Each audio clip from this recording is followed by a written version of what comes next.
Hey, I'm here for it, brother. Al at your service. It's been a pretty solid year, but interesting to say the least.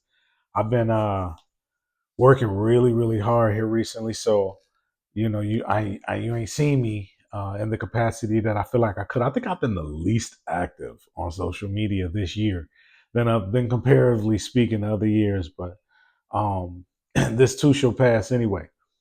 But I want to drop something on you real quick because you've been living right for a while. And because you've been living right for a while, you have learned to manage your outward man. And Satan don't probably waste his time with your outward man because you've learned to keep this flesh under subjection outwardly. But your inner man is a murderer.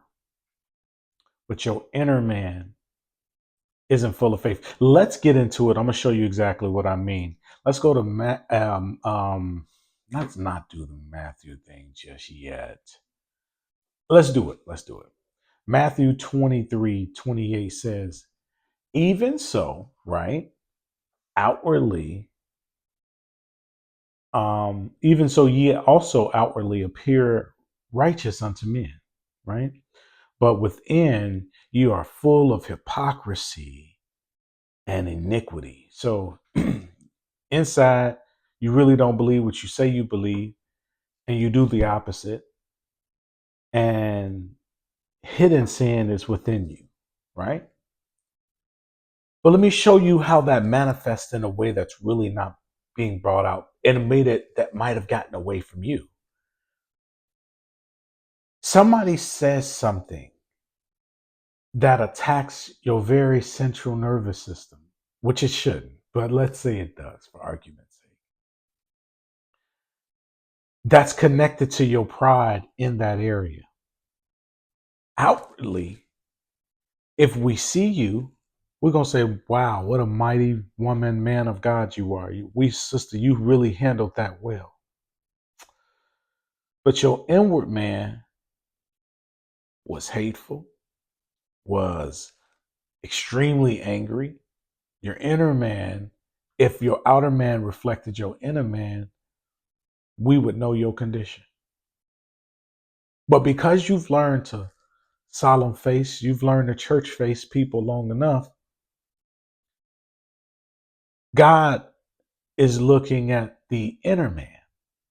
Because time will help you, time and maturity can help you manage the outward man until the inner man takes over the outward man and you say, I've been doing this what long enough. This is just the what way I am. And then you start making excuses for the way you operate. Because your inner man off glass, he raging, right? Or let's say we supposed to believe on the outside, you're full of faith. Like I've never seen this brother has so much faith. But your inward man, low key, don't believe half the stuff you say that people draw strength from you from. Your inner man hope is not as high as your mouth can say because you really not like you're not there. And not that you speaking things as they ought to be, as they're even though they're not, you really don't have the faith that you say you have. You really don't believe. Well, he'll do what he do. So that's the part that God is looking at. He's looking at the inward man, not the outward man, but outwardly, you got it together. You in order, right? We can't say you out of order outwardly. That we just can't. But if we go to 1 Samuel 16:7, it says, but the Lord said unto Samuel, look not, right, on the way on his countenance. Don't look at the way he looked, or on the height of his stature. Don't worry about don't look about how short or tall they are, because I have refused him. So stop looking at people who seemingly got it together, but they inner man you know nothing of. And they seem like ain't no big eyes and little U's in salvation. Well, I can get wrong like anybody else. They can get wrong too. But you don't know the enemy. And it says, for the Lord seeth not as man seeth, right? It says, for man looketh at the outward appearance, but the Lord looketh at the heart. So I challenge you, look at your heart because you know how to keep your outer man together. That's not your problem. That's not your problem. You know how to keep the outside. Yeah, you've been doing this for a while. You've been walking this way a little bit. You know how to keep him together.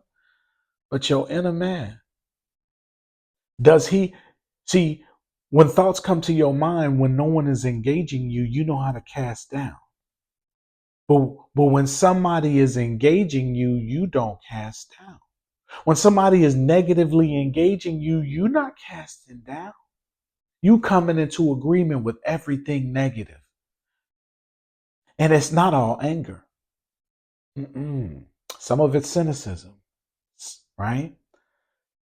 It's not all one thing. Because you can come into the agreement with that you're not gonna long suffer, but out your mouth, you like, yeah, no problem. It's all right when your inner man saying you lying. So is God judging you as a liar for your inner man? Or because you look like you forgive on the outside? That's my time with y'all, man. Brother, I'll let your service workshop for the soul we here for.